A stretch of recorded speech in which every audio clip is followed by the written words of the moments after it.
U današnjem video radu podsjećam kako je nastradao prvi vojni pilot ratnog vazduhoplovstva Vojske Srbije tokom NATO agresije 1999. godine. Dobrodošli u web browser igru Colonium, svet strategije, politike, ekonomije i vojne moći.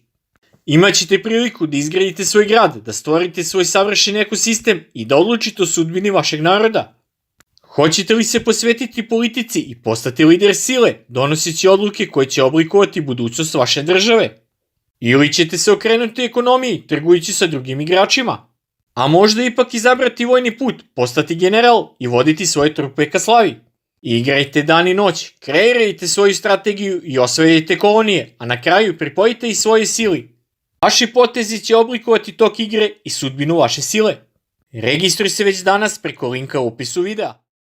Dan posle prvog udara avijacije NATO saveznika na Saveznu Republiku Jugoslaviju 25. marta 1999. godine na aerodromu Lađevci je prošao u iščekivanju poziva za poletanje i dejstvo po ciljevima.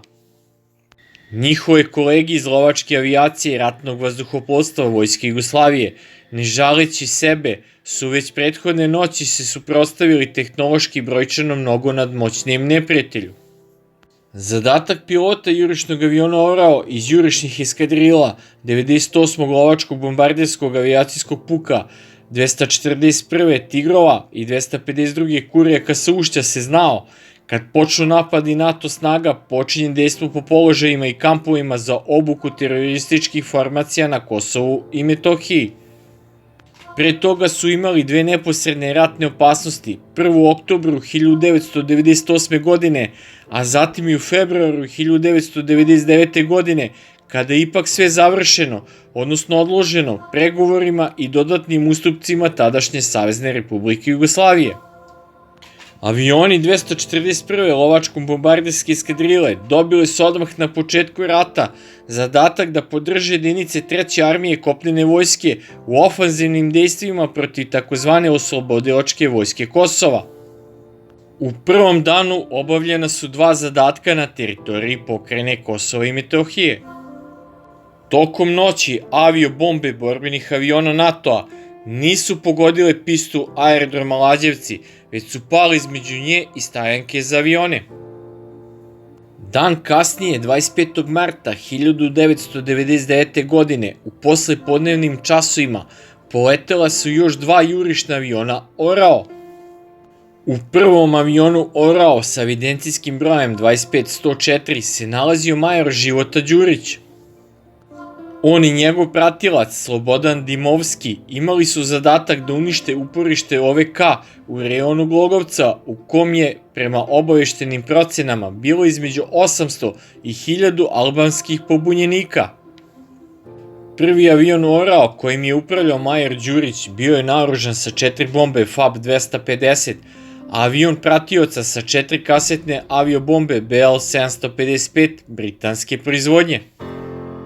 Pritom vidljivost je bila značajno smanjena jer se poletelo u kasnim popodnevnim časovima u 16:50, a avioni su morali da lete u brišućem letu brzinom od oko 800 km na čas, prateći reljef terena. Let do zone dejstva se odvijao u radio tišini i trajao je 8 minuta, a onda su se avioni razdvojili kako bi krenuli u dejstvo iz različitih pravaca. U kopnenim jedinicama Vojske Jugoslavije bili su vazduhoplovni oficiri za navođenje, takođe piloti, dok se u komandi u Prištini nalazio vazduhoplovni oficir za vezu. Odlučeno je da se radio veza zbog prikrivenosti leta koristi samo u krajnjoj nuždi ili ako oficir na zemlji proceni da napad ugrožava naše jedinice, pričao je kasnije brigadni general u penziji Sreto Malinović, tada potpukovnik i komadant 98. lovačkog bombarderskog avijacijskog puka.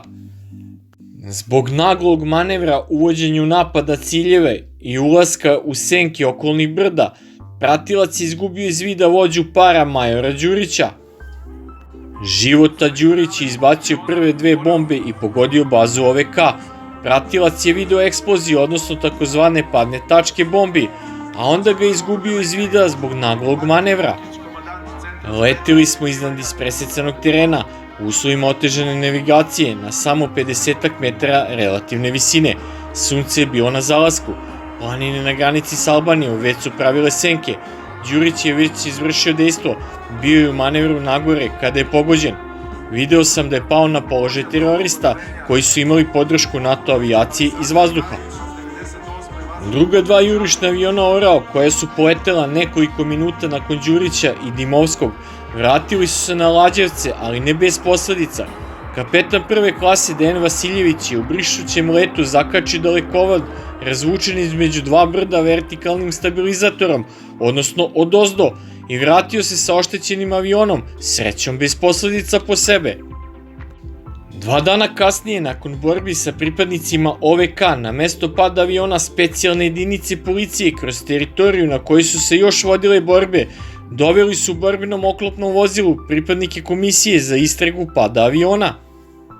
Ostaci vazduhoplova 25-104 su bili rasuti na prostoru dužine 350 i širine 150 metara. Oba motora su prošli kroz kuću koja je na oko 800 metara od mesta pada aviona.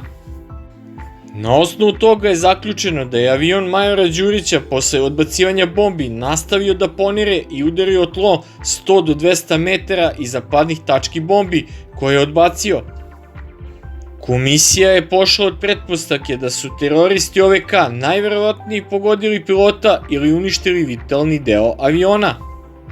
Poznajući Žikin temperament i mentalni sklop, jedna od pretpostavki kolega iz 241. eskadrile je da ako nije bio lično pogođen, a nije mogao izvući avion, se obrušio na neprijatelja ne želići da im živ padne u ruke. 2 dana se vodio kao nestao, ispričala je njegova supruga Biljana novinarima kasnije.